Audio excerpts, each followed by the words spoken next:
Hi friends, Prepared Suburbanite here.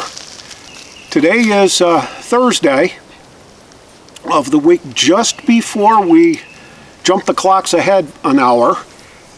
We got a call late Monday evening from the excavating contractor saying that he was going to be at the bug out location on Tuesday.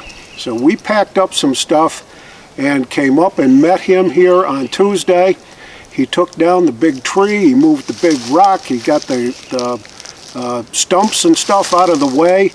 A little bit of rain in the forecast, so he didn't want to try to continue the work during the day on Wednesday, but today's Thursday, today turned out to be a picture-perfect day. It's about 72 degrees right now, there's no humidity, there's no bugs, there's nothing. What a great day. Anyway, he showed up today and leveled things out, ran the skidder over it, got everything all leveled out, and we just received 2 loads of stone.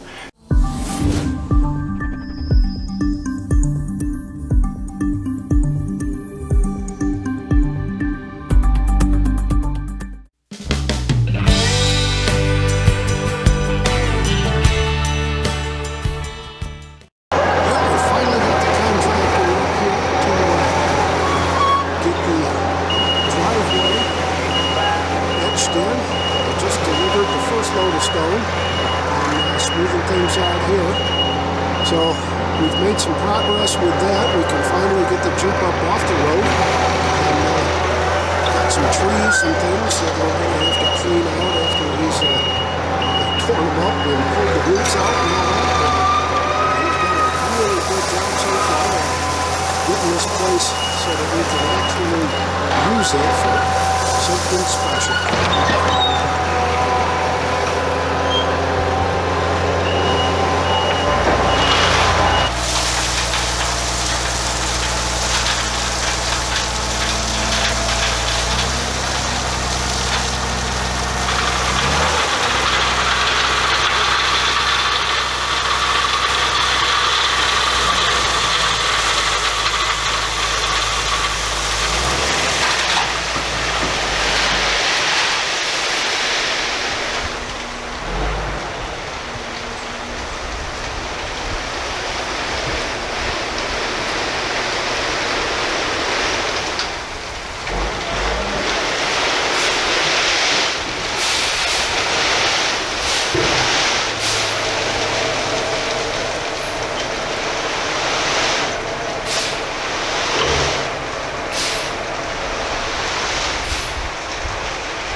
son was here with a bobcat and smoothed all the rocks out. So I've got a place where I can pull up off the road now and park the Jeep, so I don't have to worry about it being stuck on the road and blocking the neighbors from getting back and forth and all that. But now, back to some of the other goodies that we've been involved in. On Tuesday when we came up,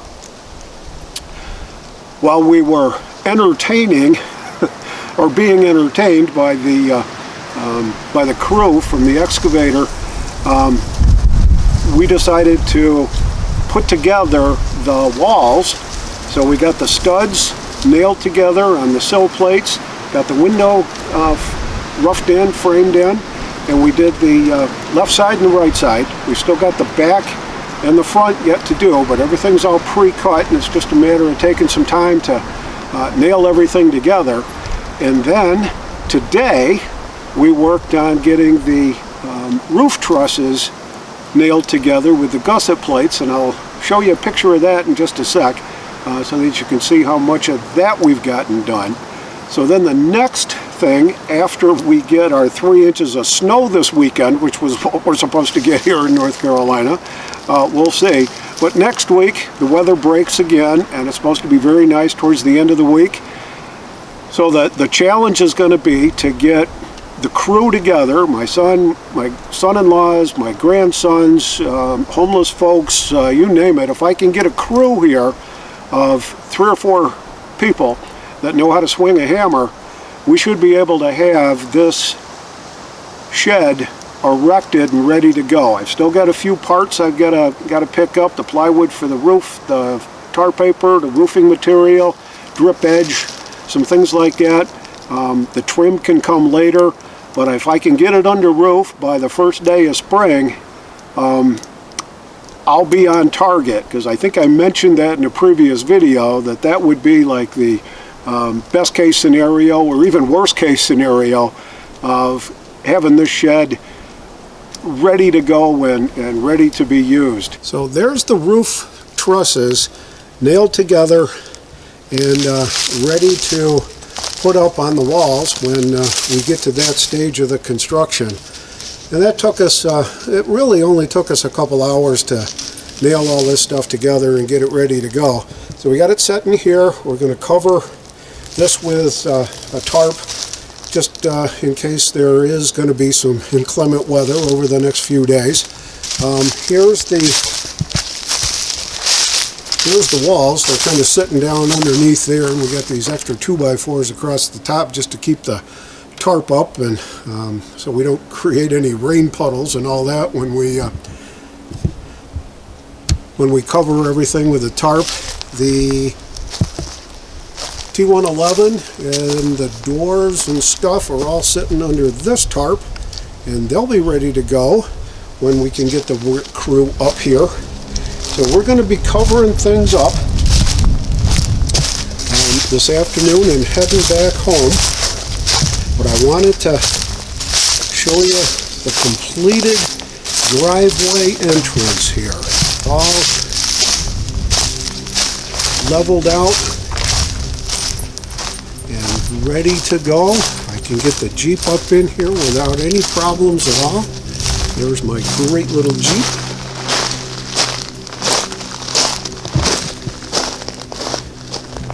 So there it is. We decided to leave that tree because there was going to be quite an extra charge to take that tree out of there, but there's enough space in here now to pull in, turn around, circle around, and head back out whenever we need to. This is about 12 to 14 feet across here. That big old gnarly looking tree that was sitting here is gone. That big old rock is piled way over there in a corner somewhere, wherever he dragged it. So that's where that is. And now we can access the bug out location right up this wonderful little driveway, and I am just so thrilled. So This is the Prepared Suburbanite reminding you to be prepared always and be safe out there.